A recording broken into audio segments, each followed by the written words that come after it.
Estas peleas las defiende Otón Solís y frena castigos por maltrato. Y en los deportes, Keylor en su mejor momento enfrentará a un tridente que anota cada 99 minutos. Habrá clásico con elevada alerta antiterrorista. Costa Rica es el 10º mayor exportador de futbolistas del mundo según estudio. Lo analizamos.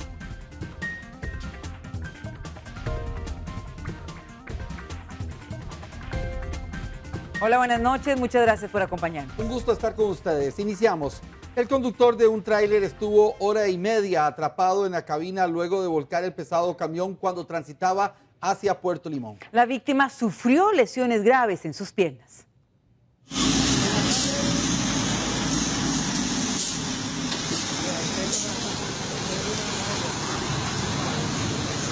Más, solo las piernas, ¿tiene? Sí, nada más, porque un poco más saben, porque tengo una que me duele mucho, la derecha. Sí, claro, ma.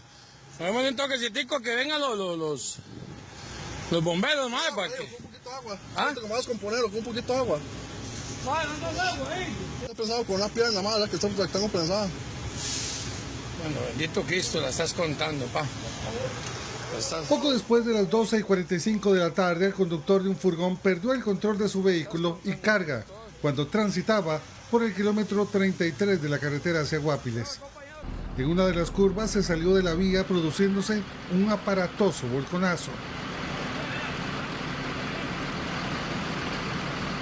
La cabina del camión quedó destrozada y dentro el conductor atrapado. Por casi hora y media se batalló para sacar a la víctima, incluso utilizando herramientas y equipo hidráulico para cortar el metal. El chofer tenía ambas piernas prensadas con los escombros, por lo que liberarlo era un trabajo de cuidado.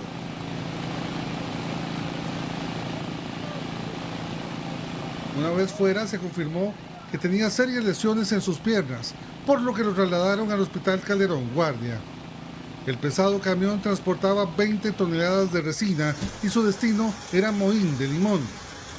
Debido al percance, la vía hacia Guapiles permaneció cerrada por 3 horas, debido a los escombros en la carretera y al derrame de aceite y combustible.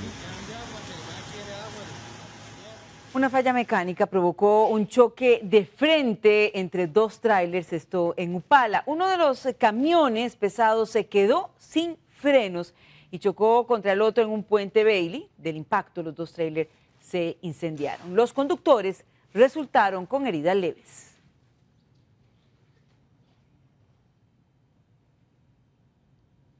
Seis estudiantes del Liceo de Coronado resultaron afectados por el ataque de abejas la mañana de este jueves. El panal estaba en un lote baldío ubicado frente a ese centro educativo.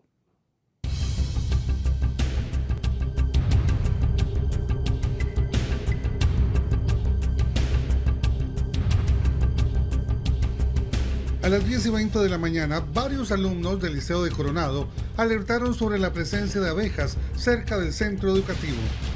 Un par de minutos después, la alerta dio paso a una realidad.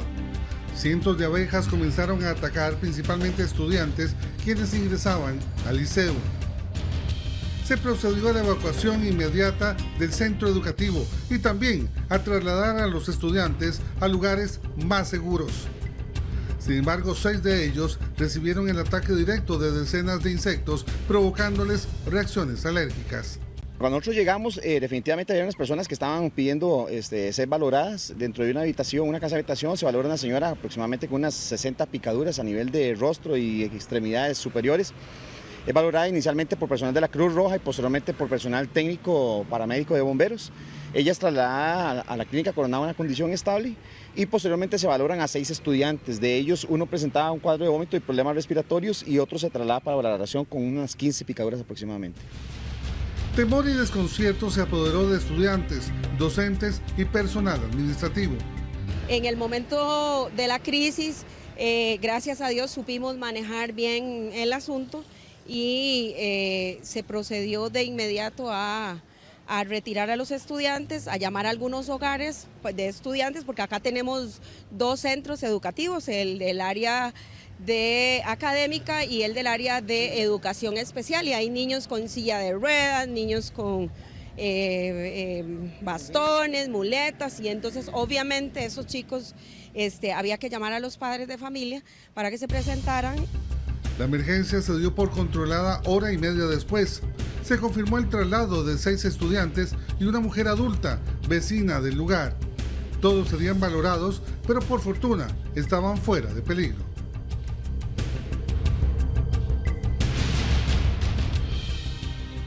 Y hay que tener cuidado porque esta es la época de reproducción de las abejas, por lo que pueden presentarse más enjambres. Este insecto es el motivo por el cual el Cuerpo de Bomberos tiene más trabajo recientemente. Solo este año la institución atendió 4.176 incidentes por abejas, principalmente en zonas rurales del país. ¿Cuál es la razón? La respuesta la tiene este experto de la Universidad Nacional. Estamos en la época seca, ¿verdad? Que es donde se da la mayor floración de los árboles, ¿verdad? Que sirven de alimento para las abejas, ya que las abejas colectan el polen y el néctar de las flores, y entonces eso le sirve a la colmena para crecer. Entonces es una colmena, digamos, que va a estar en crecimiento, con una abundancia importante de abejas, puede llegar hasta una población de 80.000 individuos, y cuando no tienen más espacio, entonces parte de esa población se va, y es lo que se conoce como un enjambre silvestre. Este es el motivo por el que los casos de ataques y enjambres podrían ser más comunes en esta época. En el Cuerpo de Bomberos enumeraron los principales consejos para alguien que se encuentre en medio de esta situación. Creo que lo que haríamos es enfurecerlas más. Probablemente van a morir unas cuantas, pero es mucha la cantidad de abejas, ¿verdad? Bien, vamos a cometer el error de que ellas se van a volver muy agresivas, ¿verdad? No hacer movimientos bruscos de brazos, alejarnos de una manera sigilosa, no hacer ruidos fuertes, porque eso las va a alterar aún más. Si ya fuimos picados, tratar de remover de manera de raspado los aguijones para que la totalidad del veneno no sea introducido. Aléjese del lugar. Cuando una abeja pica a otra persona, libera olores que utilizan para llamar a otras, para que también se defiendan. Es una situación difícil. Estas pueden perseguirlo hasta por 800 metros. Lo mejor es que busque ayuda de los expertos. Un joven de 29 años sobrevivió al ataque de un cocodrilo, esto en Santa Cruz. Y es que ese ataque le dejó heridas de prácticamente en todo su cuerpo. Incluso una de esas heridas necesitó la sutura con 11 puntadas. En esta poza de Santa Cruz, un cocodrilo acabó con las vacaciones de Daniel Badilla. Por fortuna, no con su vida. Este joven de 29 años buscaba carnada para pescar cuando el animal lo atacó. Yo venía de primero y cuando yo venía aproximadamente cerca donde están esos dos árboles en el centro de la poza, ahí fue que yo sentí un golpe muy fuerte en la pierna y de hecho ahí fue cuando me mordió. Pensé que nada más había como pegado, que él había chocado conmigo, de hecho, pensé que nos habíamos como topado. Entonces yo me salí a la orilla y cuando yo vi tenía toda mi pantaloneta rasgada y ya pude ver que tenía una herida en esa parte de la pierna, y ya pude ver la otra parte donde él me mordió y que que estaba sangrando. Las heridas en la pierna derecha de Daniel fueron 8.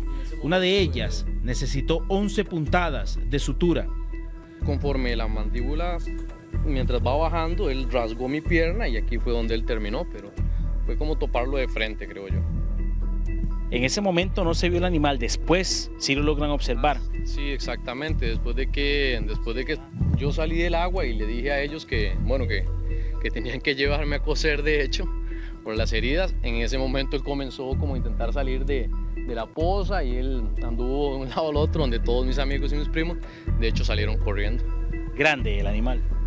Sí, digamos, nosotros, pensamos, porque ya lo han visto anteriormente en la poza, él tiene un aproximado de 3 metros y un poco más. Un niño y un piloto fueron atacados en Parrita en menos de una semana también por estos animales.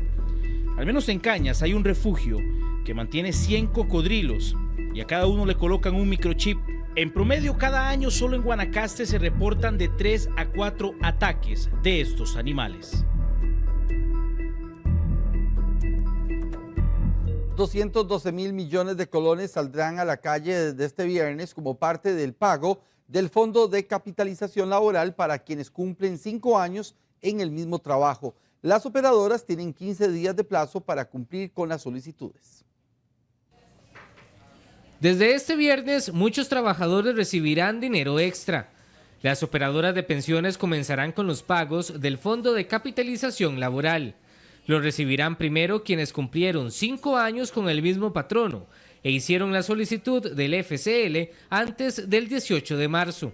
Solo Popular Pensiones ya recibió unas 50,000 solicitudes, casi el 80% del total de sus clientes. Las operadoras de pensiones tienen que iniciar el pago a partir del primer día hábil, que es abril, ¿verdad? Y se tienen 15 días de acuerdo a la normativa para que las operadoras de pensiones hagan entrega de estos recursos a los afiliados que lo hayan solicitado, y ya dependerá de cada una de las empresas si pagan a partir del 1 de abril o arrancan ahí y se llevan 15 días hábiles. El Banco de Costa Rica también realizará los pagos desde el viernes y de forma paulatina. Unos 193,000 trabajadores tienen derecho a retirar el fondo este quinquenio. Las entidades entregarían poco más de 200 millones de colones. El FCL se puede retirar en cualquier momento al cumplir los 5 años con el mismo patrono o al terminar la relación laboral. Muy probablemente ya cuando las personas vean que le han acreditado a su compañero, a su vecino, a su familiar, probablemente se motiven a realizarlo, pero esperamos que si logramos mantener ese 80% sería un gran logro, porque los quinquenios anteriores prácticamente el 98-99% de los afiliados han retirado los recursos. Dependiendo de las operadoras, los depósitos se realizarán directamente a la cuenta, en cheque o en las sucursales. Eso sí, los expertos recomiendan no retirar los fondos para que sigan ganando intereses de casi 12% y fortalezcan su pensión.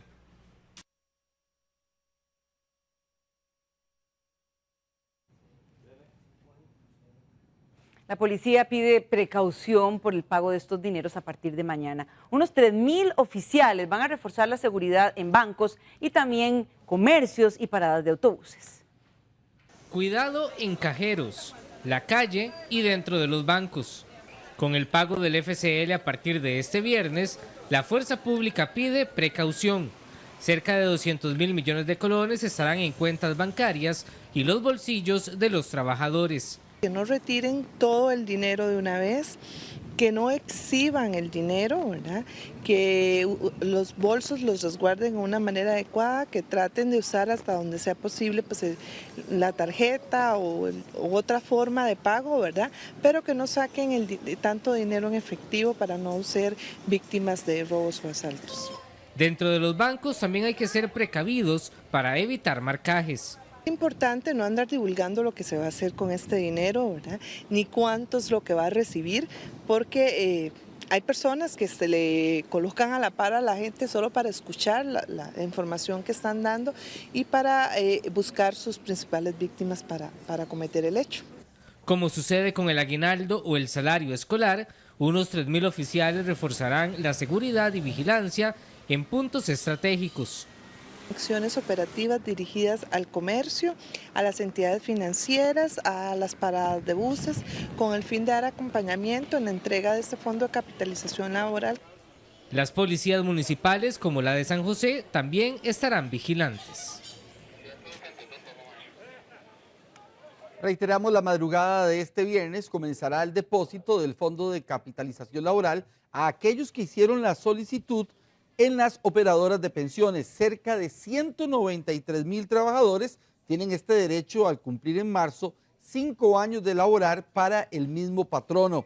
El pago masivo se extenderá hasta el 15 de abril, pero los trabajadores pueden solicitar el FCL en cualquier momento. Eso sí, si cumplen con los requisitos, o dejarlo también para ganar intereses.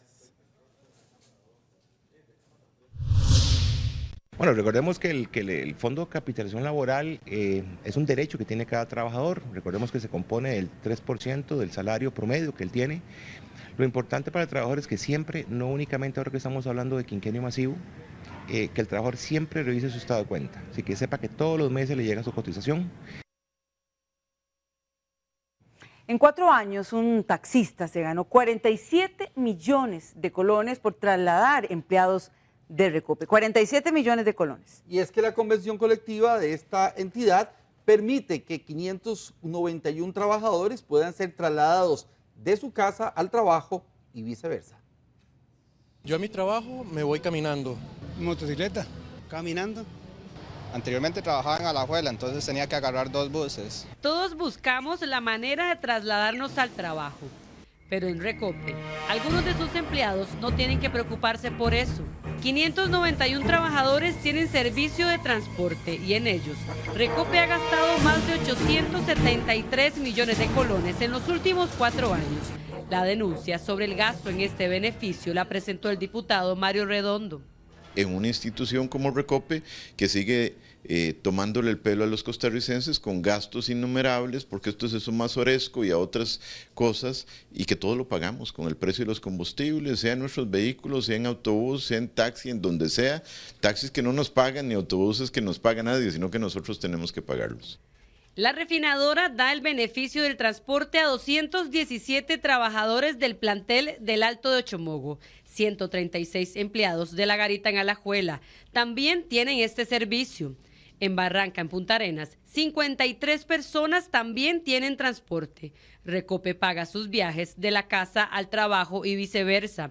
Otros 83 trabajadores de las estaciones de bombeo en Turrialba y Siquirres tienen el beneficio y 84 empleados de los aeropuertos. En este país, todas las empresas privadas, inclusive las empresas de zona franca, le dan transporte a sus trabajadores.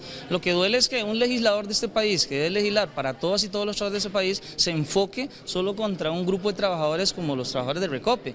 En el artículo 41 de la Convención Colectiva de Recope se indica que también los familiares de los trabajadores pueden ser transportados. El informe que nosotros obtuvimos no detalla cuándo el traslado fue a trabajadores y cuándo fue a familiares de trabajadores. Las autoridades de Recope prefieren no calificar el gasto como un beneficio de sus trabajadores, solo aseguran que deben hacerlo. Yo solo puedo referirme a la legalidad que tiene que respetar Recope porque es un artículo que está en la Convención Colectiva.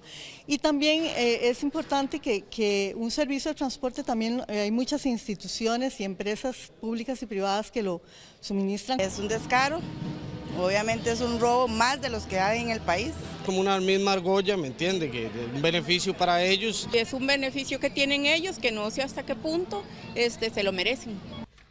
Un solo transportista se ha ganado con este traslado de trabajadores de Recope 206 millones de colones. Otro tuvo ingresos superiores a los 274 millones de colones.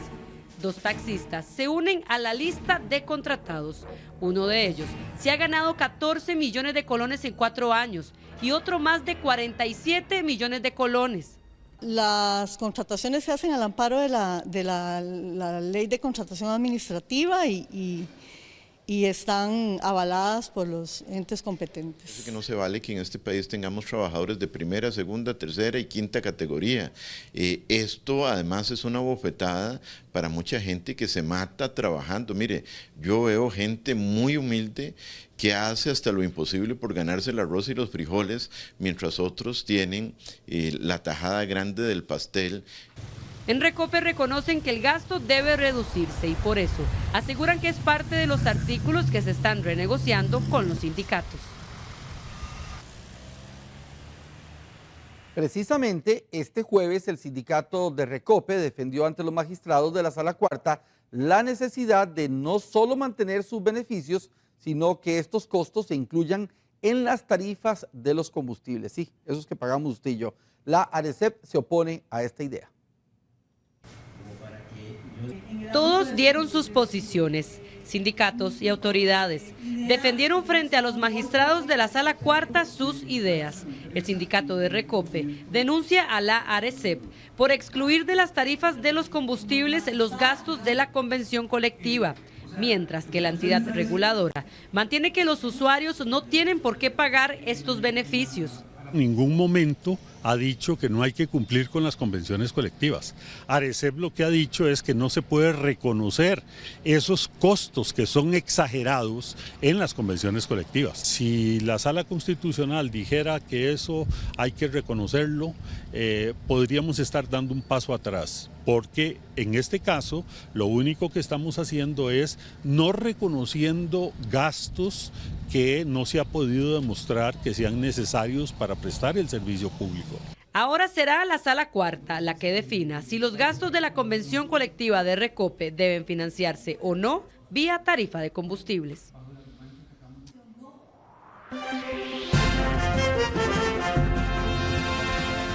De cada 100 homicidios que se denuncian, la mitad quedan sin ningún castigo. Ya volvemos.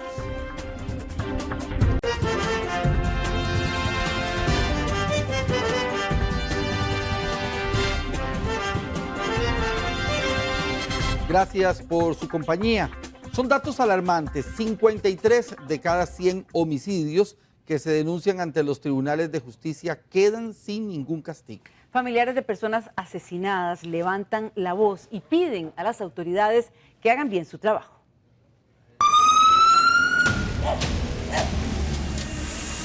La muerte de Alejo Leiva y de Gerardo Cruz siguen moviendo las redes sociales y generando malestar en miles de personas que piden justicia y leyes más fuertes. Ellos no son los únicos. Más de 580 personas murieron asesinadas en 2015 y su dolor hace revivir a don Carlos y doña Roxana sus tragedias personales. 3 hombres le mataron a don Carlos, su único hijo de 17 años, para robar en su casa. Cuando llegué y vi ese cuadro tan espantoso que me tocó a mí que encontrar, a partir de ese momento mi vida cambió. Es más, a partir de ese momento mi vida acabó. Lo entiendo porque es terrible, es sentir que te arrancan el corazón, es sentir que la vida se te va por las venas.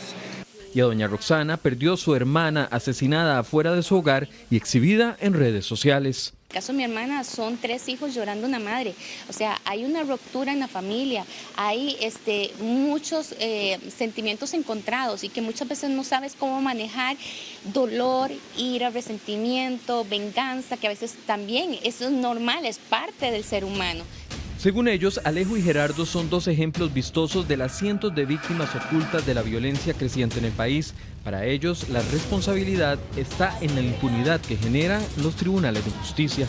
Las víctimas no somos un número, no somos un número de expediente ni somos una cifra, somos seres humanos y lo peor, nosotros, los inocentes, somos quienes pagamos su salario, señores. No son los delincuentes roban y no pagan impuestos, nosotros sí pagamos impuestos. Entonces levantemos la voz no por Jairo, no por Gerardo, no por Alejo, levantemos la voz por todas estas personas que están muriendo en nuestras calles. Los datos respaldan la tesis de estas personas.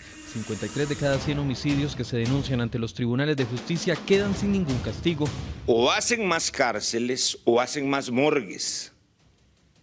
Y ahora tenemos a la estupidez más grande de la política criminal que han visto mis ojos y que han oído mis orejitas, y en lugar de hacer más cárceles están soltando a miles de delincuentes incorregibles.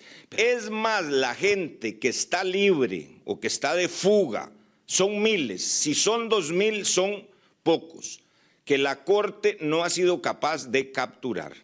Para los criminólogos, la reacción en redes sociales y el llamado a más leyes y marchas es la respuesta de una sociedad descontenta. Tenemos una tensión social que necesita ser despachada de alguna manera, necesita ser liberada y es aprovechada por estos grupos para poder expresar todo su descontento. Ya identifican eso, lo personalizan. La condena a 4 de los 7 acusados del ambientalista Jairo Mora trajo alivio a la población.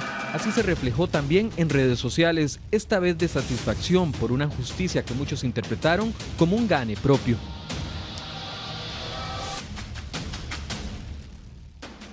El diputado Tom Solís recibe fuertes críticas por apoyar las peleas de gallos. El fundador del PAC se opone a la ley de bienestar animal.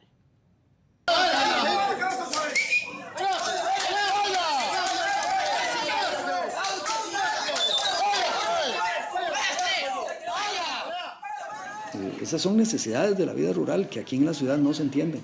Las peleas de gallos también. Son costumbres en las zonas rurales. Las apuestas yo no sé de dónde vienen, pero el que los gallos peleen existe en el campo todos los días. Y de acuerdo a esa ley habría que exterminar esa raza. Para Otón Solís, las peleas de gallos son una tradición. Además, atacó la ley de bienestar animal. Es una visión llena de ignorancia y contradicciones, porque esas mismas personas que promueven eso, ¿por qué no promueven la prohibición de las peleas de boxeo? Eso sí es cruel. Y además, esa ley debería prohibir, si fuera coherente, que se maten piojos y zancudos y ratas y cucarachas. Es muy selectiva.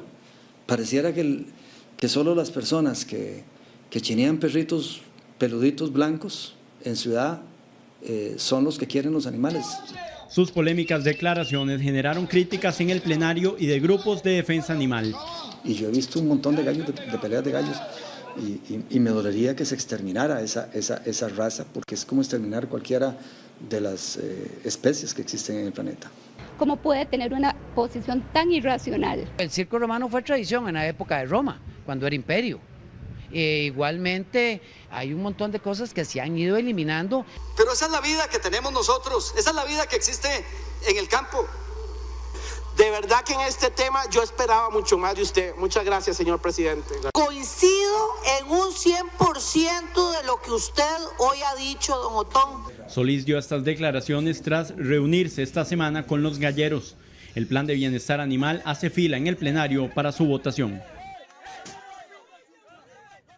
La falta de agua en los tanques del sur tiene sin servicio a 20.000 personas. El AIA no tiene un plan para abastecer a estos usuarios mientras pasa la sequía.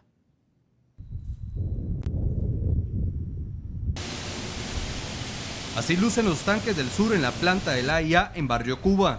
Aquí se almacena el agua que abastece Los Hatillos y la Ciudadela 15 de septiembre, donde este miércoles se cansaron de la falta de agua y realizaron una manifestación que provocó el cierre de las vías.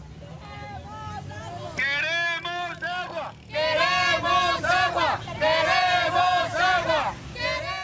El agua vino por ese momentico y luego se volvió a ir y vino hasta ahora en la madrugada. Ahora a las 6 de la mañana quedó un chorrito pequeñito, es lo único que hay de agua. Lo que ven es el sector de Los Hatillos y de la Ciudadela 15 de septiembre. Ahí 20.000 personas tienen problemas a causa de la escasez de agua, ya que estos 4 tanques ubicados en la planta del sur del AIA ya no tienen el agua suficiente para abastecerlos. Y es que esta es la poca cantidad de agua que les llega a los habitantes de estos sectores josefinos. Ellos tendrán que seguir con esta situación por al menos un mes más, ya que la AIA anunció que no tiene una medida paliativa. En estas zonas, digamos, el llamado que hacemos es a tratar de identificar bien las horas en que va a haber desabastecimiento, pedir que el consumo se haga en las horas en que sí hay agua y que cuando se almacene agua que sea la estrictamente necesaria para los usos del día. Dichosamente estamos en una situación en que todos los días durante unas horas podemos llevar agua por medio de nuestro sistema, de las tuberías a cada casa. Actualmente los racionamientos o cortes de agua los están pasando más de 60.000 usuarios en el área metropolitana, además de comunidades en Guanacaste, Alajuela y Heredia. No. Esperamos meterle 3 o 4 a nada más. Yo sí, yo soy del Barça. Del Real Madrid y especialmente porque... Ojo, y eso no quiere decir que no admiren ni apoyen a Navas, pero exacto. Bueno, en esta ocasión voy con el Barcelona. No, que se vaya en blanco Navas, que se vaya en blanco Navas. Sí. No. Sí. Yo también pienso igual, en blanco. Nos vamos nosotros. Nos vamos, así es, a pesar con de que este calorcito, ¿verdad? Una noche calurosa, los reportes en redes sociales nos indican que sí, mucho calor, así que a disfrutar de esta noche, no queda otra. Bueno, lo que se pueda. A descansar. Muchísimas gracias por su compañía. Hasta luego.